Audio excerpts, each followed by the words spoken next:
ہرقل شاہ روم نے قریش کے قافلے میں ایک آدمی بلانے کو بھیجا، اور اس وقت یہ لوگ تجارت کے لیے ملک شام گئے ہوئے تھے، اور یہ وہ زمانہ تھا جب رسول اللہ صلی اللہ علیہ وسلم نے قریش اور ابو سفیان سے ایک وقتی عہد کیا ہوا تھا۔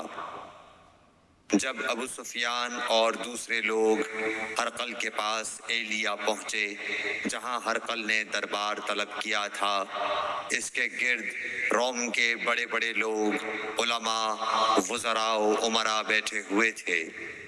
ہرقل نے ان کو اور اپنے ترجمان کو بلوایا، پھر ان سے پوچھا کہ تم میں سے کون شخص مدعی رسالت کا زیادہ قریبی عزیز ہے؟ ابو سفیان کہتے ہیں کہ میں بول اٹھا کہ میں اس کا سب سے زیادہ قریبی رشتہ دار ہوں۔ یہ سن کر ہرقل نے حکم دیا کہ اس ابو سفیان کو میرے قریب لا کر بٹھاؤ اور اس کے ساتھیوں کو اس کی پیٹھ کے پیچھے بٹھا دو۔ پھر اپنے ترجمان سے کہا کہ ان لوگوں سے کہہ دو کہ میں ابو سفیان سے اس شخص یعنی محمد صلی اللہ علیہ وسلم کے حالات پوچھتا ہوں۔ اگر یہ مجھ سے کسی بات میں جھوٹ بول دے تو تم اس کا جھوٹ ظاہر کر دینا۔ ابو سفیان کا قول ہے کہ خدا کی قسم، اگر مجھے یہ غیرت نہ آتی کہ یہ لوگ مجھ کو جھٹلائیں گے تو میں آپ صلی اللہ علیہ وسلم کی نسبت ضرور غلط گوئی سے کام لیتا۔ خیر، پہلی بات جو ہرقل نے مجھ سے پوچھی وہ یہ کہ اس شخص کا خاندان تم لوگوں میں کیسا ہے؟ میں نے کہا وہ تو بڑے اونچے عالی نسب والے ہیں۔ کہنے لگا اس سے پہلے بھی کسی نے تم لوگوں میں ایسی بات کہی تھی؟ میں نے کہا نہیں۔ کہنے لگا اچھا اس کے بڑوں میں کوئی بادشاہ ہوا ہے؟ میں نے کہا نہیں۔ پھر اس نے کہا بڑے لوگوں نے اس کی پیروی اختیار کی ہے یا کمزوروں نے؟ میں نے کہا نہیں، کمزوروں نے۔ پھر کہنے لگا اس کے تابعدار روز بڑھتے جاتے ہیں یا کوئی ساتھی پھر بھی جاتا ہے؟ میں نے کہا نہیں۔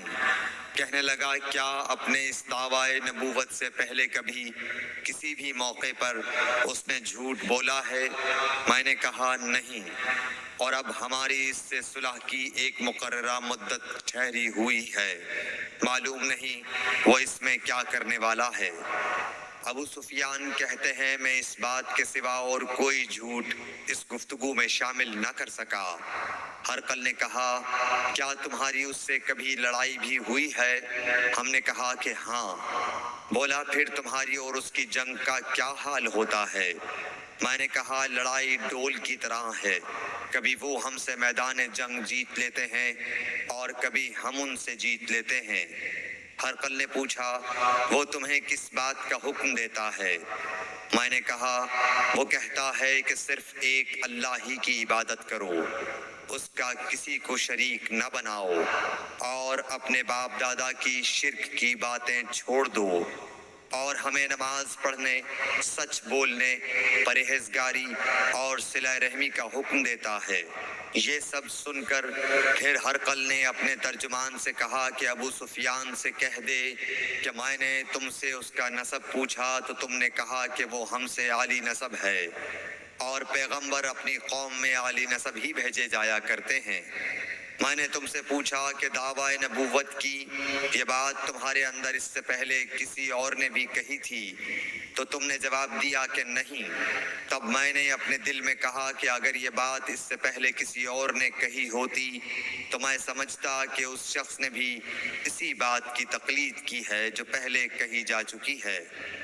میں نے تم سے پوچھا کہ اس کے بڑوں میں کوئی بادشاہ بھی گزرا ہے؟ تو تم نے کہا کہ نہیں۔ تو میں نے دل میں کہا کہ ان کے بزرگوں میں سے کوئی بادشاہ ہوا ہوگا تو کہہ دوں گا کہ وہ شخص اس بہانے اپنے آباء و اجداد کی بادشاہت اور ان کا ملک دوبارہ حاصل کرنا چاہتا ہے۔ اور میں نے تم سے پوچھا کہ اس بات کے کہنے یعنی پیغمبری کا دعویٰ کرنے سے پہلے تم نے کبھی اس کو دروغ گوئی کا الزام لگایا ہے؟ تم نے کہا کہ نہیں۔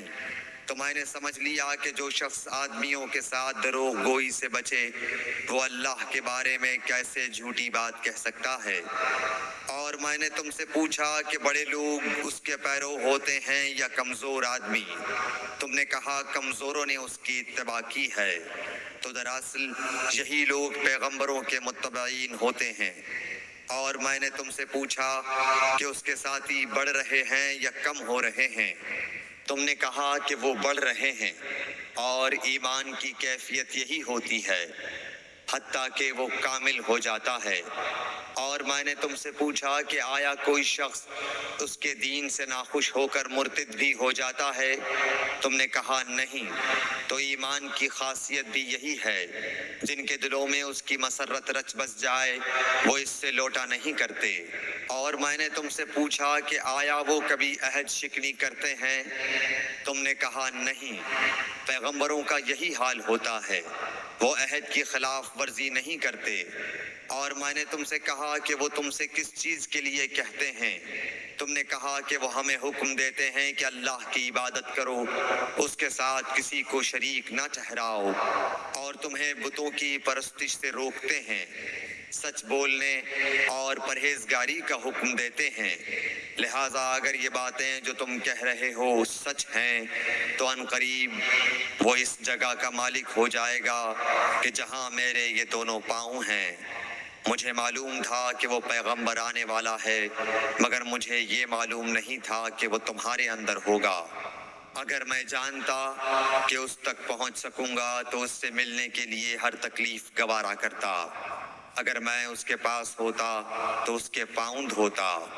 ہرقل نے رسول اللہ صلی اللہ علیہ وسلم کا وہ خط منگایا جو آپ نے وحیہ کلبی رضی اللہ تعالیٰ عنہ کے ذریعے حاکم بصرہ کے پاس بھیجا تھا، اور اس نے وہ ہرقل کے پاس بھیج دیا تھا۔ پھر اس کو پڑھا تو اس میں لکھا تھا، اللہ کے نام کے ساتھ جو نہایت مہربان اور رحم والا ہے۔ اللہ کے بندے اور اس کے پیغمبر محمد صلی اللہ علیہ وسلم کی طرف سے یہ خط ہے شاہ روم کے لیے۔ اس شخص پر سلام ہو جو ہدایت کی پیروی کرے۔ اس کے بعد میں آپ کے سامنے دعوت اسلام پیش کرتا ہوں۔ اگر آپ اسلام لے آئیں گے تو دین و دنیا میں سلامتی نصیب ہوگی، اللہ آپ کو دوہرا ثواب دے گا، اور اگر آپ میری دعوت سے روگردانی کریں گے تو آپ کی رعایا کا گناہ بھی آپ ہی پر ہوگا۔ اور اے اہل کتاب، ایک ایسی بات پر آ جاؤ جو ہمارے اور تمہارے درمیان یکساں ہے، وہ یہ کہ ہم اللہ کے سوا کسی کی عبادت نہ کریں اور کسی کو اس کا شریک نہ ٹھہرائیں، اور نہ ہم میں سے کوئی کسی کو خدا کے سوا اپنا رب بنائے۔ پھر اگر وہ اہل کتاب اس کتاب سے منہ پھیر لیں تو مسلمانوں، تم ان سے کہہ دو کہ تم مانو یا نہ مانو، ہم ایک خدا کے اطاعت گزار ہیں۔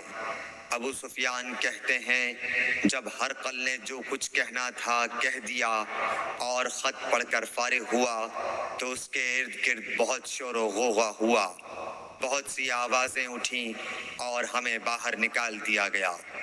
تب میں نے اپنے ساتھیوں سے کہا کہ ابو کبشہ کے بیٹے حضرت صلی اللہ علیہ وسلم کا معاملہ تو بہت بڑھ گیا۔ دیکھو تو اس سے بنی اصفر روم کا بادشاہ بھی ڈرتا ہے۔